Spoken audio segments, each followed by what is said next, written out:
In Adams, Robertson County, Tennessee, between 1816 and 1821, the old witch account said a farmhouse voice stripped quilts from sleeping children and spared only the mother it praised.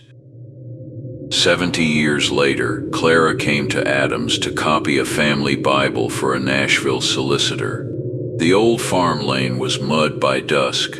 Fog pressed low over the Red River bottom, and the house smelled of cold ash, lavender water, and damp horsehair stuffing. Mrs. Marrow, the tenant widow, had made up the front room with a mahogany writing desk, patterned wallpaper, a brass fender before the hearth, and a gas lamp halo yellowing the ceiling. Only one chair had not been moved for Clara. It stood beside the bed, draped with a folded quilt. Mrs. Marrow touched the chair. That stays there. If the cover shifts after midnight, do not answer what is under it. Clara thought the warning was meant to frighten a city copyist. She had copied death dates in parlors with mourning crepe over mirrors, nurseries with hair lockets, and sick rooms where sheets kept a body's shape after burial. She took out her ink, opened the Bible, and found a loose page tucked at 1 Samuel. On it, in a sharp old hand, someone had written, "The kind one is not spared. She is kept." The first knock came from under the chair. Clara looked at the folded quilt. Nothing moved. The gas lamp hissed, and the clockwork ticking in the hall seemed to miss one beat, then hurry to catch itself. She wrote the next name in the Bible. The small voice under the quilt said, "Clara, you charged your sister for the black dress after she had already paid you." Her pen cut the paper. The secret was 7 years old and meaner for being small. She rang the bell pull for Mrs. Marrow. Once. The widow entered with her lace collar pinned crooked and her face bloodless in the lamp glow. Mrs. Marrow whispered, It has begun with a trifle.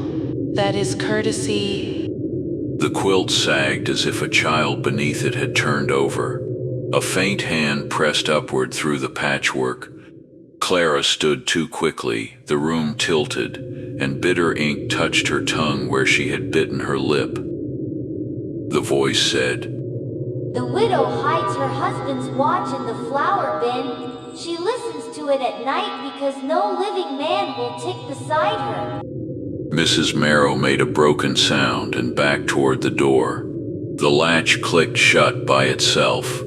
The folded quilt on the chair breathed once, slow as a sleeper. Clara left the Bible open. Shame made her angry. She snatched the quilt away to prove there was no child, no mouth, no curled body under it. The chair was empty except for a porcelain doll in black mourning crepe, seated upright beneath a glass bell jar Clara had not seen before. Its painted hands were folded like a prayer. Its glass eyes moved to Clara. Every bed cover lifted. Mrs. Marrow ran first. Clara followed her into the hall, but the passage lengthened between two gas lamps, stretching like wet muslin. The brass bell pulls on each wall jerked by invisible hands. One rang once. One rang twice. One rang until the sound became laughter.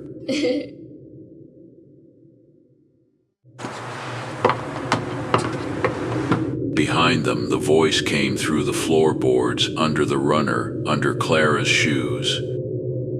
The voice said, "I spare the clean one. I keep the clean one." Mrs. Marrow reached the back door and tore it open on moonless fog. Something pinched Clara's wrist hard enough to leave 4 red marks. Another hand, smaller and colder, stroked her throat with a housekeeper's care. The voice whispered, "Say you heard nothing." Clara understood then what the old loose page meant. The mother in the old account had not been safe. She had been useful. The thing needed one gentle mouth in every house, one witness others would trust, one person who could speak calmly while the quilts climbed beds in the dark. Mrs. Marrow stumbled outside. Clara tried to call after her, but her voice stayed in the room. At dawn, the solicitor found Clara at the mahogany desk, copying the family Bible in a neat hand. Mrs. Marrow was gone. The chair beside the bed held the folded quilt, and beneath it something shifted whenever Clara dipped her pen. The solicitor asked, "Did anything disturb you in the night?" Clara smiled because the hand at her throat told her how. Nothing at all. Under the quilt, Clara's true voice began to answer him.